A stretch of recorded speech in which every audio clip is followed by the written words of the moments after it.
Hola amigos y amigas, bienvenidos a otro programa más de Me Intriga. Antes de comenzar este capítulo, quiero avisaros de que el contenido, aunque es real, puede herir la sensibilidad. Si creéis que no es apto para vosotros, no continuéis con este capítulo. Y a los valientes, no os vayáis porque la historia que os traigo hoy nos lleva a una época en la que el mundo perdió la razón. Una época en que la ciencia, en lugar de iluminar, se utilizó para crear las sombras más oscuras. Estaremos en la Europa de los años 30 y 40, y el aire en aquel entonces olía a carbón, a miedo y a una ideología que prometía un futuro perfecto, a costa de purgar a los imperfectos. En este programa hablaremos de un monstruo de carne y hueso, un hombre que vestía un uniforme impecable, que olía a colonia cara y que silbaba arias de ópera mientras, con un solo gesto de su guante blanco, decidía si vivías o morías en los próximos 10 minutos. Hoy abrimos el expediente del hombre al que los prisioneros llamaban, en susurros, aterrados, el ángel de la muerte, Joseph Mengele. Comencemos.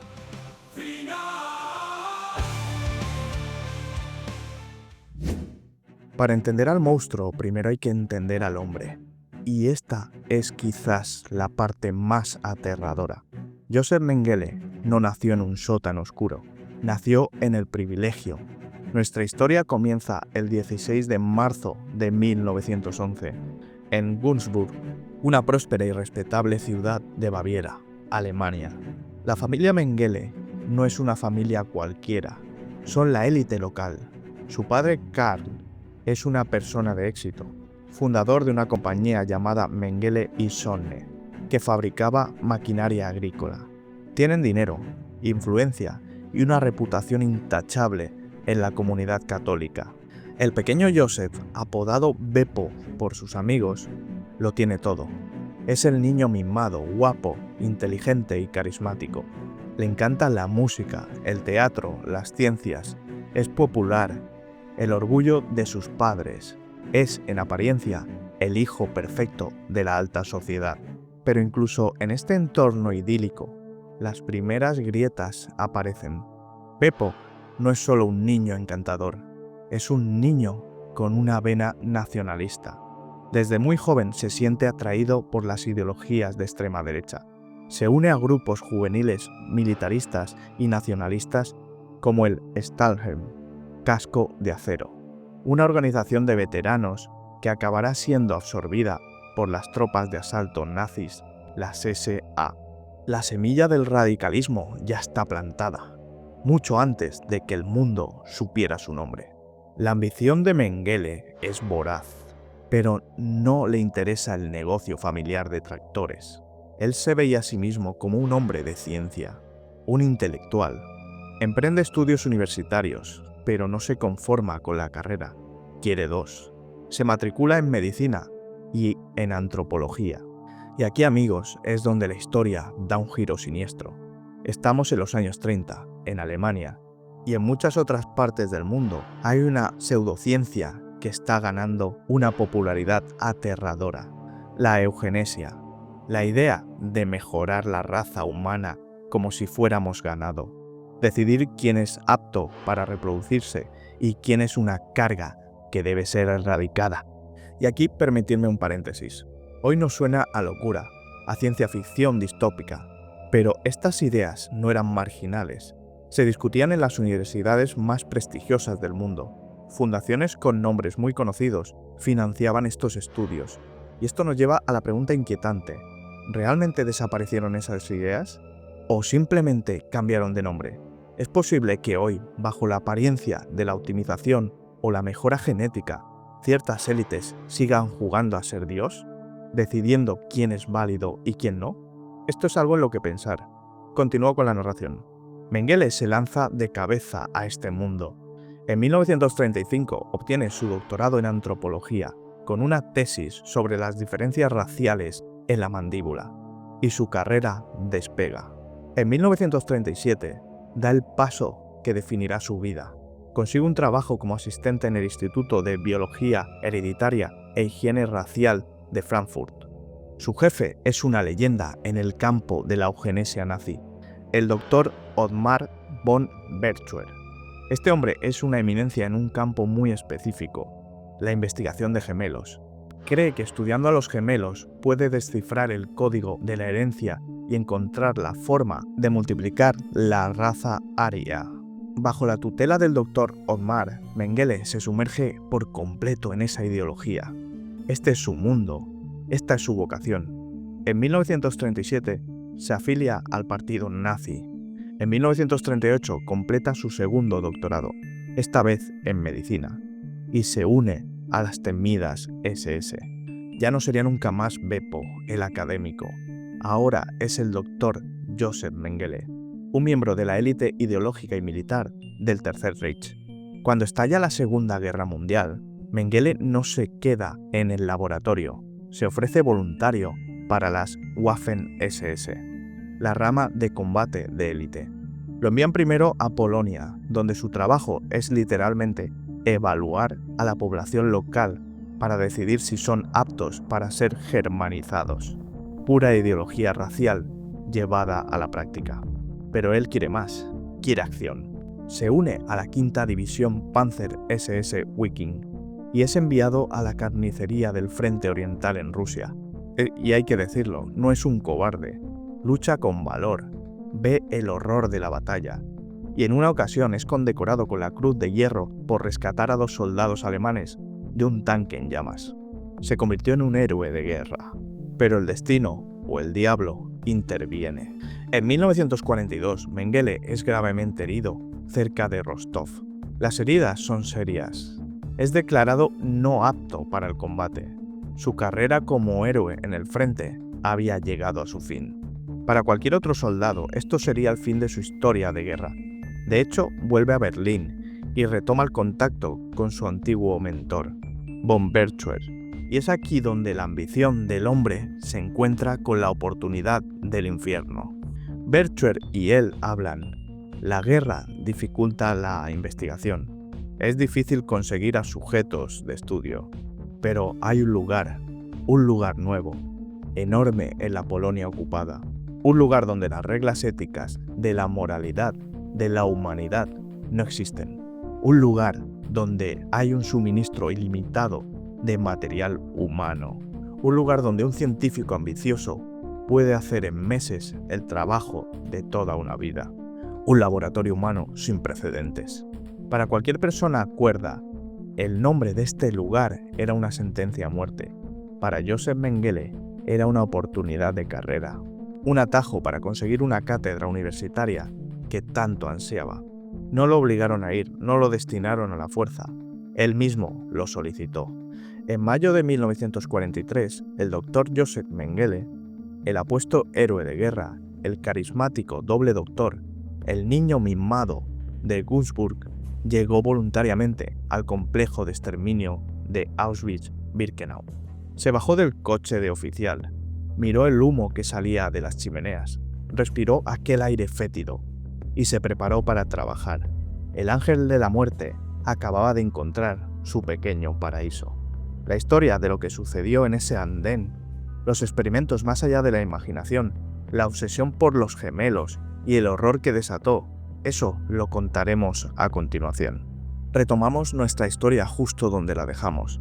Estamos en mayo de 1943.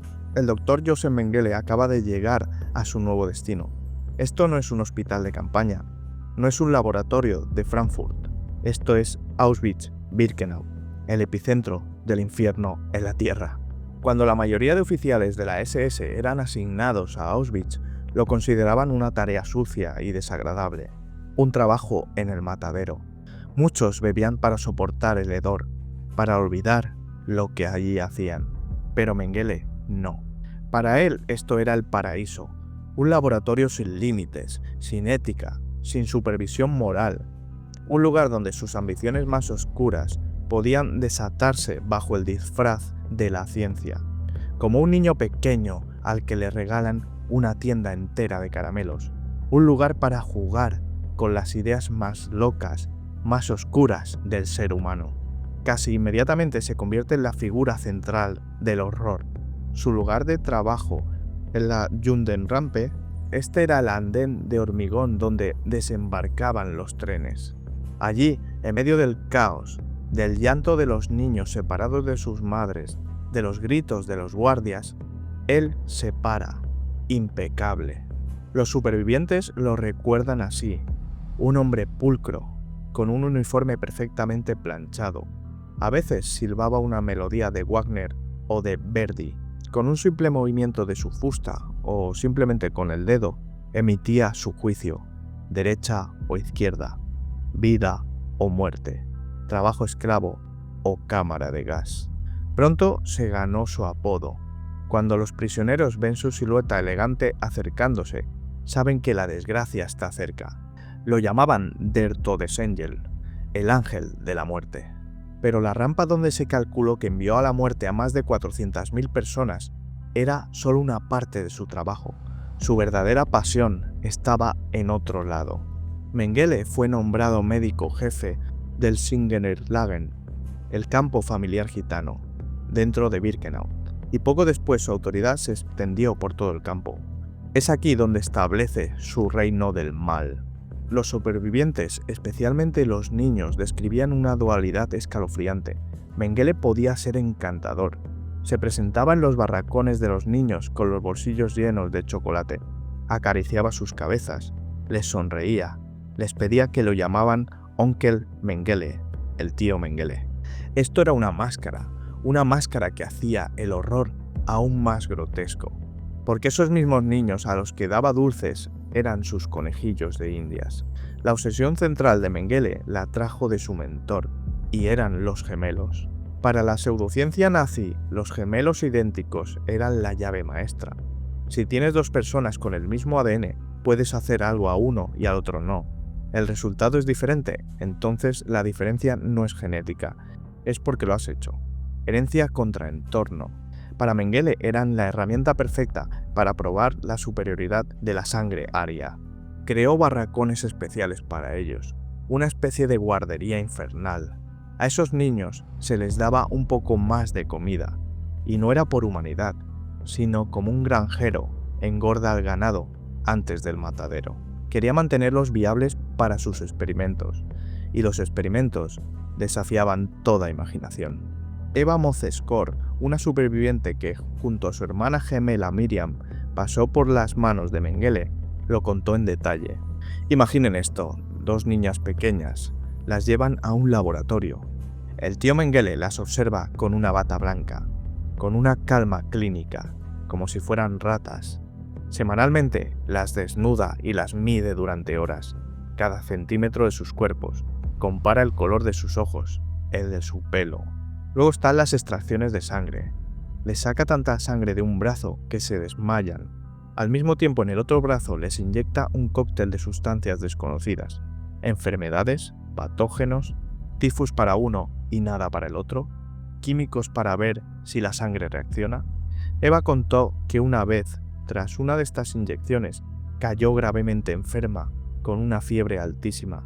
El propio Mengele la miró y dijo fríamente: «Lástima, tan joven, solo le quedan 2 semanas». Eva sobrevivió por pura voluntad, pero el horror no terminó allí. El objetivo final del experimento era la autopsia. Si un gemelo moría, ya fuera por el experimento o porque Mengele decidía que era el momento, el otro también era asesinado inmediatamente, a menudo con una inyección de cloroformo directa en el corazón. Así Mengele podía diseccionar a ambos y comparar sus órganos internos.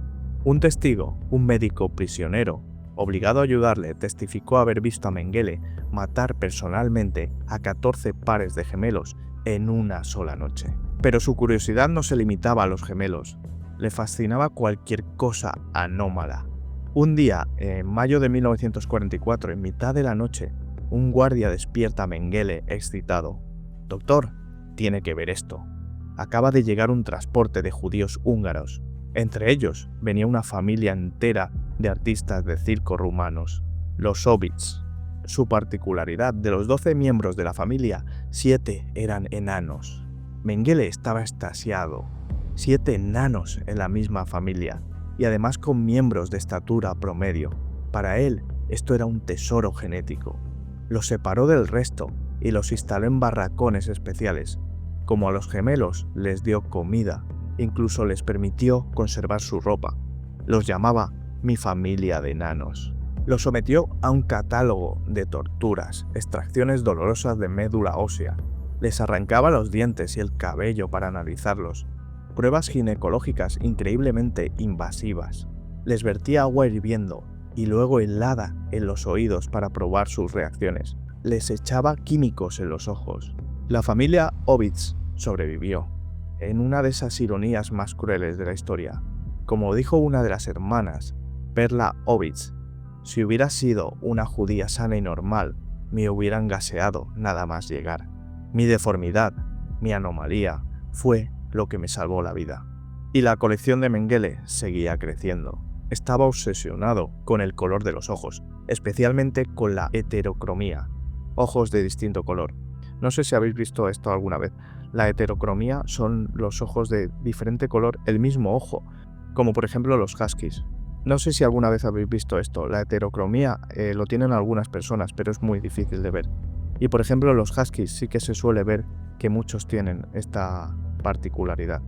Mengele intentó literalmente cambiar el color de los ojos de niños vivos, inyectándoles químicos como adrenalina directamente en los globos oculares, unos procedimientos que causaban un dolor indescriptible, infecciones y por supuesto ceguera permanente.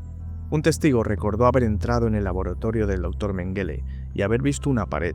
En esa pared, como una colección de mariposas, había decenas de ojos humanos, pinchados con alfileres.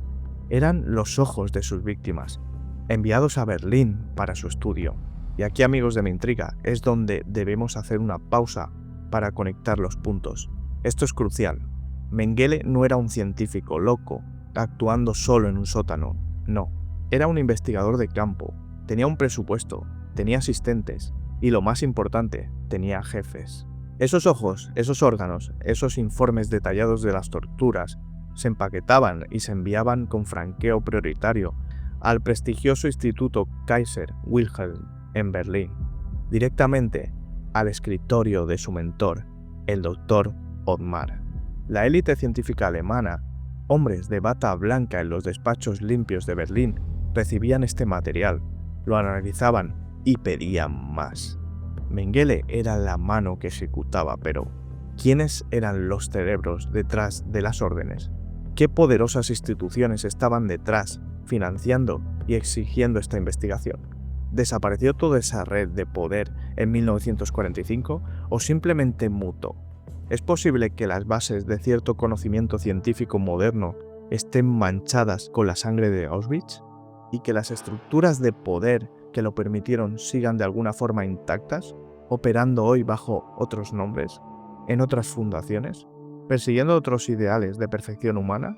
Es una duda que la historia oficial nunca ha querido responder del todo. Mengele también investigó la anoma, una horrible gangrena que devoraba la cara de los niños desnutridos. En lugar de tratarla, la observaba, dejaba que la enfermedad avanzara hasta desfigurar a sus víctimas. Luego los mataba y diseccionaba sus cabezas y las enviaba a Alemania. Todo en nombre de la ciencia, su ciencia, la ciencia aria. Este fue su reino durante 21 meses, un reinado de terror absoluto, donde silbaba ópera mientras decidía quién vivía, quién moría y quién iría a su mesa de disección. Pero todo imperio cae. En enero de 1945, el sonido que se oye en el este ya no es el de trenes llegando, es el de la artillería soviética. El ejército rojo está a las puertas. En el caos de la evacuación de Auschwitz, mientras los nazis intentaban borrar las pruebas de su genocidio, Mengele no pierde la calma. Empaqueta meticulosamente las notas, sus informes, las muestras más valiosas, destruye el resto. Se cambia su uniforme de las SS por el de un oficial regular del ejército. Y en la confusión entre miles de soldados que huyen hacia el oeste, Joseph Mengele se desvanece. Se convierte en un fantasma que tardará décadas en comprender que es real, y aún más en cazar. El ángel de la muerte ha huido del infierno que él mismo ayudó a construir. pero su historia está lejos de terminar. A continuación comenzaremos con la huida, la gran cacería y la inevitable red de complicidad que lo mantuvo oculto durante más de 30 años. La guerra ha terminado, Europa es un cementerio de cenizas y huesos que humean bajo el sol de 1945. Los grandes líderes del Reich están muertos o sentados en el banquillo de Nuremberg. El mundo clama justicia, pero mientras los titulares se centran en los juicios, los monstruos más astutos, las piezas clave de la maquinaria del terror se han evaporado, y el más buscado de todos, el hombre cuyos crímenes desafiaban la comprensión humana, el Todesengel, se ha desvanecido. Joseph Mengele ha huido del infierno, y ahora comienza el capítulo más largo y frustrante de su historia. Estamos en junio de 1945. En el caos de una Alemania derrotada, un hombre vestido con un uniforme de oficial regular del ejército, pero no de las SS, es capturado por las tropas estadounidenses. Es recluido en un campo de prisioneros. En sus papeles de registro escribe su nombre, Joseph Mengele. Lo han atrapado, está ahí, pero el destino, o esa red de la que hablamos, le da su primer regalo. En el caos de la posguerra, las listas de criminales buscados son un desastre burocrático. Los estadounidenses buscan las marcas de las SS, un tatuaje con un grupo sanguíneo bajo el brazo. Mengele no lo tiene. Él siempre dijo que se negó a hacérselo por vanidad, pero ¿es posible que un hombre tan calculador ya estuviera planeando su huida? Sin el tatuaje y con un nombre que aún no resuena en todos los puestos de control, los aliados cometen el error más grande de las cacerías de nazis. Un mes después, en julio de 1945, lo liberan. Joseph Mengele, el carnicero de Auschwitz, queda en libertad, con papeles falsos. Durante los siguientes 4 años desaparece. Trabaja como peón de campo, como un simple granjero en un pueblo de Baviera, cerca de su hogar. Su acaudalada familia lo sabe, lo protege y le envía dinero. La empresa de su padre, la Mengele y Sohne, la respetable empresa familiar de maquinaria agrícola, se convierte en el banco que financia la impunidad. Pero en 1949 esa soga empieza a apretarse. Su nombre ya está en todas las listas. Es hora de activar la segunda fase del plan. Es hora de usar las rutas de las ratas. Y aquí, amigos, es donde la historia real se vuelve más extraña que cualquier ficción. Las ratlines no eran un par de amigos ayudando a fugitivos, eran una red de escape organizada, poderosa y aterradora. ¿Quiénes la manejaban? ¿Exmiembros de la SS? Sí, pero ¿quién más? ¿Cómo conseguía un criminal de guerra un pasaporte válido? La respuesta nos lleva a lugares oscuros. Hablamos de clérigos de alto rango en el Vaticano, como el obispo Aloy Hundal, un simpatizante nazi, confeso que, desde Roma, firmaba papeles que identificaban asesinos como Mengele como refugiados apátridas. Con esa carta iban al Comité Internacional de la Cruz Roja, que, sin saberlo, o quizás algunos sí lo sabían, les emitían un pasaporte, de Roma a Génova y de Génova al Nuevo Mundo. ¿Por qué? ¿Por pura afinidad ideológica? ¿O había algo más? ¿Era Mengele, con sus terribles conocimientos sobre genética y guerra biológica, un activo que ciertas potencias occidentales no querían que cayera en manos soviéticas? ¿Es posible que las mismas agencias que públicamente lo estaban buscando lo estuvieran protegiendo con la otra mano? La duda, como veis, es profunda. Esta no era una huida, era una reubicación estratégica, una red de poder que no murió en 1945 y que, tal vez, sigue existiendo hoy bajo otros nombres. En 1949, Mengele, usando el alias Helmut Gregor, sube a un barco en Génova, destino a Buenos Aires, Argentina. La Argentina de aquel entonces era un refugio dorado para miles de nazis. Mengele se instala, apoyado por la comunidad alemana y por el flujo constante de dinero de su familia. Y aquí viene lo más increíble. Vive a plena luz del día. Se siente tan intocable, tan protegido, que en 1956 acude a una de las oficinas del gobierno argentino, abandonando su alias y solicitando un documento de identidad a su nombre real, José Mengele, y lo obtiene. Durante casi una década, el criminal de guerra más buscado del planeta vive una vida de clase media alta. Gestiona negocios, incluida una empresa farmacéutica. se relaciona socialmente e incluso viaja. Su familia de Alemania lo visita. Pero todo paraíso llega a su fin. Año 1960, Buenos Aires. Un grupo de agentes del Mossad, el servicio secreto de Israel, localiza a otro arquitecto del Holocausto, Adolf Eichmann. ¿Cómo es localizado? Pues en una operación de película. Lo secuestran en plena calle, lo drogan y lo sacan del país en un vuelo comercial para ser juzgado en Israel. La noticia cae como una bomba en la comunidad nazi de Sudamérica. Mengele lee el periódico, sus manos tiemblan. Si atraparon a Eichmann, él será el siguiente. Y para el Mossad, de hecho, lo era. Documentos desclasificados, décadas después, confirman que los agentes israelíes lo tenían localizado, sabían dónde vivía, estaban vigilando a ambos, a Eichmann y a Mengele al mismo tiempo. Se discutió una operación doble, pero Mengele era más escurridizo. Antes de que el Mossad pudiera volver a por él, huyó.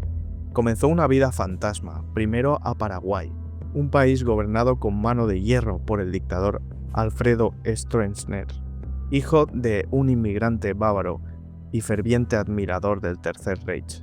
Allí, Mengele obtiene la ciudadanía paraguaya. Es intocable. Años después, se traslada a Brasil. Vive en granjas aisladas, en pueblos pequeños, moviéndose constantemente. El Mossad vuelve a encontrarlo. Un agente israelí llegó a observarlo en persona en una granja brasileña. Tienen el plan de capturarlo listo y entonces ocurre el segundo gran misterio. La operación se aborta. ¿Por qué? La versión oficial, la que nos han contado, es que Israel enfrenta amenazas más inmediatas. Egipto estaba desarrollando misiles con la ayuda de científicos alemanes, y el Mossad decidió que neutralizar esa amenaza presente era más importante que cazar a un fantasma del pasado. ¿Pero es esa toda la verdad? ¿O hubo presiones diplomáticas? Quizás la familia de Mengele, con su poder industrial en Europa, movió hilos. ¿O esa misma red oscura que lo sacó de Europa advirtió a Israel que no tocara a aquel hombre? Esto realmente nunca lo sabremos. Y la caza activa de Mengele cesa. Se convierte en una obsesión para cazadores de nazis, como Simon Wiesenthal, que ofrece recompensas millonarias. Pero sin el apoyo de una agencia de inteligencia estatal, la búsqueda es inútil. Mengele vive sus últimos años como un ermitaño paranoico, protegido por un círculo de simpatizantes, como un matrimonio austríaco, los Gerard. Su salud se deteriora. El hombre que se creía un superhombre ario es ahora un viejo enfermo, que sufre hipertensión y miedo. El 7 de febrero de 1979, mientras se da un baño en el mar, en Brasil, el ángel de la muerte sufre un derrame cerebral masivo. No hay ópera, no hay drama, simplemente se ahoga en aguas poco profundas. Es enterrado en un cementerio cerca de Sao Paulo, bajo una lápida con un nombre falso, Wolfgang Gerhard, la identidad del amigo austríaco que lo protegió. Durante 6 años más, el mundo sigue buscando a un hombre ya muerto. El misterio no se resuelve hasta 1985. La policía alemana intercepta una carta de la familia. La información llega a Brasil. Las autoridades brasileñas localizan la tumba en Embu das Arte. El mundo contiene la respiración. Exhuman los restos. ¿Será él? Se convoca a un equipo internacional de los mejores forenses del planeta, incluyendo al legendario antropólogo forense Clyde Snow. Y aquí, amigos, la ciencia que Mengele pervirtió vuelve para reclamar la verdad. Snow y su equipo realizan lo que llamaron una osteobiografía, leer la vida de un hombre en sus huesos. La altura del esqueleto coincide. La edad estimada al morir coincide. El cráneo muestra un distintivo espacio entre los dientes frontales superiores, visible en todas las fotos de Mengele. Pero la prueba definitiva, la pistola humeante, es otra. El esqueleto tiene una fractura curada en la pelvis izquierda. Los forenses revisan los archivos militares de Mengele, y allí está, un informe de un accidente de motocicleta que sufrió mientras estaba en Auschwitz. Es él. La confirmación final, irrefutable, llegaría en 1992, con los avances del ADN. Los científicos comparan una muestra del fémur exhumado con una muestra de sangre de su hijo Rolf Mengele. Es una coincidencia perfecta. El caso del ángel de la muerte estaba cerrado. Y aquí, amigos de Mi Intriga, llegamos a la reflexión final. Joseph Mengele nunca se enfrentó a un tribunal, murió libre, después de una vida plena, ahogado por un infarto y no por una soga de un verdugo. La justicia humana fracasó. ¿Por qué? Porque la historia de Mengele nos enseña una lección aterradora. El mal no es solo un monstruo individual, un científico loco silbando en un andén. El verdadero mal es un sistema, el sistema que lo crea, lo financia, lo utiliza y finalmente lo protege. Mengele no fue una aberración, fue el producto de una élite académica que recibió sus ojos y sus órganos. Fue protegido por un poder industrial de su familia, la empresa Mengele, que hoy sigue siendo una corporación exitosa, y fue salvado por una red de poder ideológico y político que lo escondió durante 34 años. La pregunta no es si existen hombres como Mengele, es qué pasó con esas redes. ¿Desaparecieron las élites que creen tener derecho a decidir quién es apto y quién es prescindible? ¿Se desvanecieron las estructuras de poder que financian la ciencia sin ética para sus propios fines? La historia de Mengele no solo es una historia de un monstruo, es la historia de la sombra que lo cubrió, una sombra que sigue proyectándose sobre nuestro mundo, controlando hilos que ni siquiera vemos, esperando su próxima oportunidad. Y en esta última y macabra ironía, ¿sabéis dónde están los huesos de Joseph Mengele hoy? Su familia se negó a reclamarlos, pertenecen al Instituto de Medicina Forense de Sao Paulo. Se usan como material didáctico. El hombre que trató a miles de seres humanos como especímenes de laboratorio es hoy él mismo un espécimen en un estante.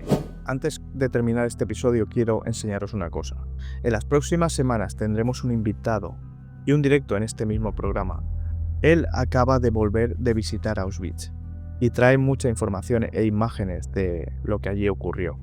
De hecho, aquí podéis ver los sellos originales que se sellaban en los pasaportes. Uno que te condenaba a muerte y otro que te permitía hacer lo que quisieras. Gracias por acompañarnos en este viaje a la oscuridad. Aquí en Mi Intriga. Nos vemos en el siguiente episodio.